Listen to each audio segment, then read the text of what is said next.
SI से मिलवाया था। जसबीर पर एजेंसियों की जांच से ये खुलासा हुआ है और देखिए बड़ा खुलासा है। ज्योति मल्होत्रा के साथ भी संपर्क में था जसबीर की कई वीडियो और फोटोज भी अब तक सामने आ चुकी है। लगातार खुफिया एजेंसी इसको लेकर के जांच पड़ताल में है। एनआईए, आईबी और बाकी जांच के जो अधिकारी हैं वो इसमें लगे हुए हैं कि जसबीर का संपर्क कहां पर था, अब तक उसने पाकिस्तान को क्या क्या जो अहम दस्तावेज हैं या जानकारियां हैं वो पहुंचाई है। तो भारत के लिहाज से बहुत ज्यादा खतरनाक और एक तरह से भारत में रहने वाला ये शख्स, ये व्यक्ति पाकिस्तान के लिए जासूसी कर रहा था।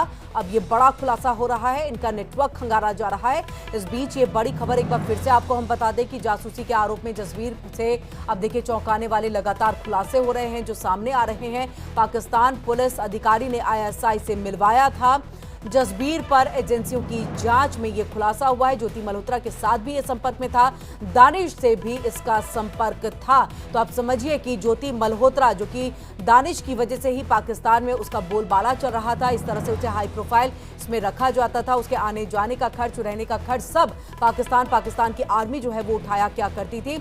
और यहां तक तस्वीरें आई हैं कि ज्योति मल्होत्रा को चाय तक दिया जाता था। और ऐसे में अब जसबीर से भी कई बड़े खुलासे जो है वो हो रहे हैं।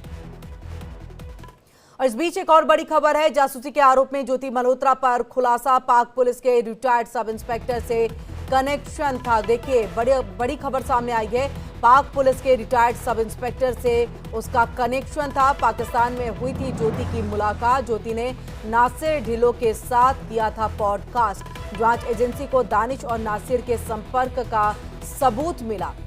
तो जांच एजेंसियों को दानिश और नासिर इन दोनों से संपर्क का सबूत मिला है, जिसके आधार पर फिर एक बार पूछताछ ज्योति मल्होत्रा से की गई है। लगातार ज्योति मल्होत्रा से पूछताछ का दौर जारी है। और चलिए ज्यादा जानकारी के लिए हम सीधे रुक कर लेते हैं अपने संवाददाता सहयोगी रजनीश शर्मा का।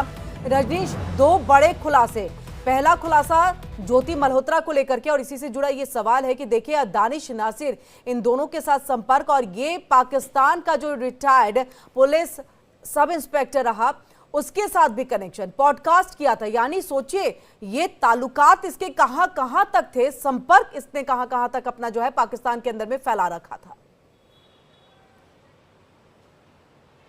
देखिए किरण, जसबीर के ऊपर तो पहले ही शक था कि वो ज्योति मल्होत्रा के कांटेक्ट में था, क्योंकि जैसे ही ज्योति मल्होत्रा को गिरफ्तार किया गया था उसके तुरंत बाद जसबीर ने अपने मोबाइल से तमाम वो कांटेक्ट जो पाकिस्तान के थे, आईएसआई के थे, पीआईओज के थे, ज्योति मल्होत्रा के थे, या फिर जितनी भी चैट थी वो सारी चैट और जो वीडियोस थे उनको डिलीट कर दिया था, जिसके बाद उस पर शक और ज़्यादा गहरा गया था। और अब जो एजेंसियां हैं वो ज्योति मल्होत्रा और जसबीर सिंह को आमने सामने बैठाकर जो है पूछताछ करने की तैयारियां कर रही हैं, ताकि जो बातें जसबीर सिंह और जो ज्योति मल्होत्रा से पता चली हैं उनको आपस में जो है वो कंट्राडिक्ट करवाया जा सके, दोनों को आपने कन्फ्रंट करवाया जा सके, ताकि जो बातों में तालमेल नहीं मिल रहा है उनको लेके सच्चाई सामने आए। इसके अलावा ज्योति मल्होत्रा के सूत्रों के मुताबिक ज्योति मल्होत्रा के जो संपर्क हैं वो एक पाकिस्तान की रिटायर्ड एएसआई जो सब इंस्पेक्टर है, माफ कीजिएगा, सब इंस्पेक्टर हैं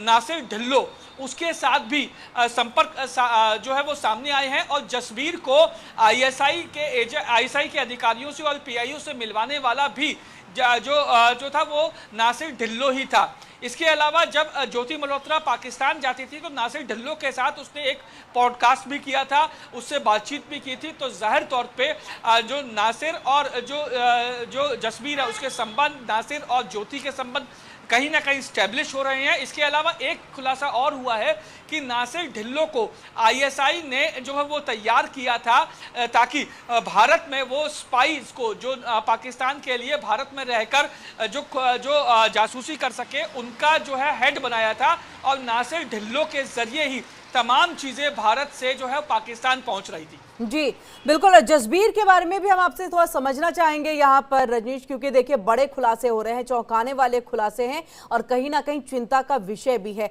ऐसे में क्या अभी तक हमारे जो जांच एजेंसियां हैं उनको कोई जानकारी हासिल हुई कि अब तक कौन से सेंसिटिव डॉक्यूमेंट्स या फिर ये कहें कि इंफॉर्मेशन जो है वो जसबीर के जरिए जो है पाकिस्तान को मुहैया कराई गई है? और इसका क्या पहलगाम हमले से जसबीर का भी कनेक्शन दिख रहा है, जो हम देख रहे हैं ज्योति मल्होत्रा का कनेक्शन है, जिस तरह से वीडियो बनाया गया, हमले से पहले पहले वो गई हुई थी जम्मू कश्मीर के वहां पर घूमने के लिए, और एक नहीं कम से कम 2 से 3 बार वहां पर गई हुई थी। तो ऐसा क्या कनेक्शन और जसबीर का भी निकल करके सामने आ रहा है?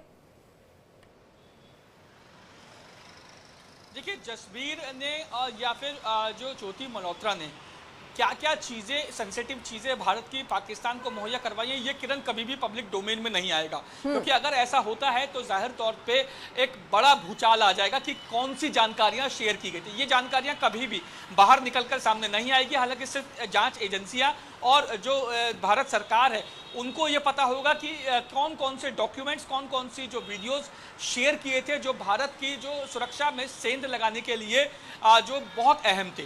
इसके अलावा जहां तक बात है जसबीर की, अगर बात की जाए तो जसबीर के कनेक्शन साफ तौर पर नासिर ढिल्लो के साथ स्टैब्लिश हो चुके हैं, और यही कारण है कि नासिर ढिल्लो को जब जांच की गई तो एजेंसीज को पता चला कि आईएसआई ने नासिर ढिल्लो को अपॉइंट किया था कि वो भारत में स्पाइस की एक बड़ी फौज तैयार करें, क्योंकि नासिर ढिल्लो ने खुद भी अपना एक यूट्यूब चैनल बनाया हुआ था और उसी यूट्यूब चैनल के जरिए वो भारत के यूट्यूब चैनल बिल्कुल। क्या पहलगाम हमले से भी रजनीश जसबीर का कनेक्शन निकल रहा है? देखिए, अभी जांच एजेंसियां इसी बात को लेकर जसबीर सिंह और जो ज्योति मल्होत्रा है उनका कन्फ्रंट करवाना चाहती हैं, क्योंकि जो सोर्सेस हमारे बता रहे हैं उनके मुताबिक कई बातें ऐसी हैं जो दोनों से जब सेम सवाल किए गए थे तो दोनों के जवाब अलग अलग थे। तो ऐसे में कन्फ्रंट करवाना बहुत जरूरी था। अब जब दोनों को कन्फ्रंट करवाया जाएगा उसके बाद सही चीज निकल के सामने आएगी कि पहलगाम हमले से रिलेटेड जसबीर की कितनी भूमिका थी, या फिर जो सीआरपीएफ का एएसआई जो मोतीराम जाट जो गिरफ्तार हुआ है उसकी कितनी भूमिका थी। इसके अलावा ज्योति मल्होत्रा जो पहलगाम गई थी पहलगाम हमले से पहले, उसमें कौन कौन सी जानकारियां शेयर की थी, तमाम ऐसी चीजें हैं जो कन्फ्रंट करवाने के बाद ही सामने आएगी। जी, और इसी के साथ ये जो नेटवर्क है हम जो लगातार देख रहे हैं, क्योंकि इससे पहले गगनदीप की गिरफ्तारी हुई थी, गगनदीप से भी क्या कुछ जानकारी निकली होगी ये भी अभी देखने वाला विषय होगा। लेकिन हम लगातार देख रहे हैं पंजाब के अंदर में और देश के अंदर में ये जासूसी का नेटवर्क बहुत ज्यादा फैला हुआ है, यानी कि एक मक्कर जाल सा देखने को मिल रहा है। खुफिया एजेंसीज के लिए कहीं ना कहीं इन मक्कर जाल को खत्म करना, तोड़ना और इन सबको गिरफ्तार करना एक चुनौती है। ऐसे में और क्या कदम जो खास उठाए जा रहे हैं, कनेक्शन और किस तरफ जाता हुआ दिखाई दे रहा है, अगर कोई जानकारी मिल पा रही हो अधिकारियों की तरफ से या सूत्रों के हवाले से कोई जानकारी हो रजनीश? देखिए किरण, अभी आधिकारिक रूप से तो इस मामले में कोई भी जो है बयान जारी नहीं किया गया है। हालांकि ये जरूर बताया गया था कि इन लोगों को गिरफ्तार कर लिया गया है, लेकिन इन लोगों से अभी तक क्या क्या चीज़ें निकल के सामने आई ये अभी तक आधिकारिक रूप से सामने नहीं आई है। हालांकि जो हमारे सोर्सेज बता रहे हैं, जैसे गगनदीप का आपने जो नाम लिया, तो जसबीर से पहले गगनदीप की गिरफ्तारी हुई थी, पंजाब से ही ये गिरफ्तारी हुई थी, और गगनदीप से पूछताछ के बाद ही जसबीर तक जो एजेंसीज पहुंची थी। और आपको याद होगा कि मोतीराम जाट से जब पूछताछ हुई थी तो कलकत्ता के एक जो ट्रैवल एजेंसी का भी नाम सामने आया था, और एक होटल में कर्मचारी था उसका मोहम्मद वकील, उसका भी नाम सामने आया था कि मोहम्मद वकील के जरिए ही मोतीराम जाट को जो है 3 से 4 ट्रांजैक्शन हुई थी। 25 मार्च को 22,500 रुपये ट्रांजैक्शन हुए थे, फिर 13,500 हुए, फिर 5,000 हुए, इस तरीके के ट्रांजैक्शन सामने आई थी। तो ऐसे में एक के बाद एक जिस तरीके से स्पाइस जो निकल के सामने आ रहे हैं भारत में, वो कहीं ना कहीं एजेंसीज के लिए सरदर्द बने हुए हैं।